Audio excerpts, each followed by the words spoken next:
که ورېځې ته ځیر سو نو د لمر د رڼا مخ اوس ورېځې نیولی، باوجود چې د لمر رڼا یې راکمه کړې، ولې بیا هم اسمان دې ورېځې دومره ښایسته کړی او د باران څاڅکي نرم نرم وریږي.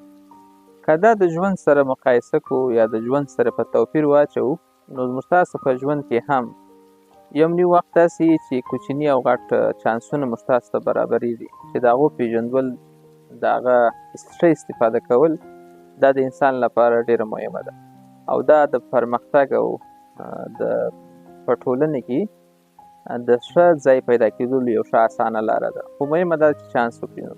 که دې ورېځې ته ځیر سو نو ښه تیره رنګ لري، باوجود چې دومره تیره رنګ لري، بیا هم کوچني کوچني څاڅکي په جدا جدا ډول ځمکې ته راچوکوي او همدا څاڅکي دي چې د دې څخه یو لپه جوړېږي، د یو اوبو یو مجموعه جوړېږي، حتی سیندونه په دې باندې بهیږي. نو د دې باران کوچني کوچني څاڅکو حاصل د ښه سمندر هغه انځور دی چې موږ تاسو ورسره ډېره علاقه لرو.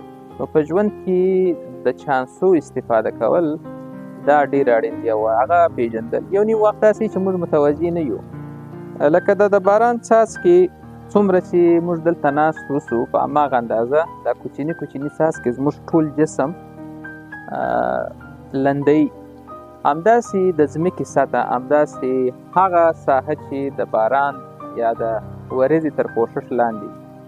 نو ژوند کې فرصتونه کله کله راپېښېږي، لکه څنګه چې ورېځ په اسمان کې اوس ته، کیدای سي نیم ساعت یو ساعت بعد نه او سبا بیخي نه.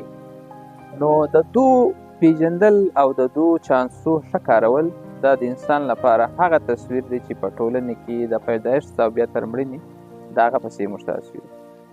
ژوند ښکلی دی که خپل چاپېریال او په چاپېریال کې خپل ښه فرصتونه ښه وپېژنو او په ښه ډول یې ولمانځو.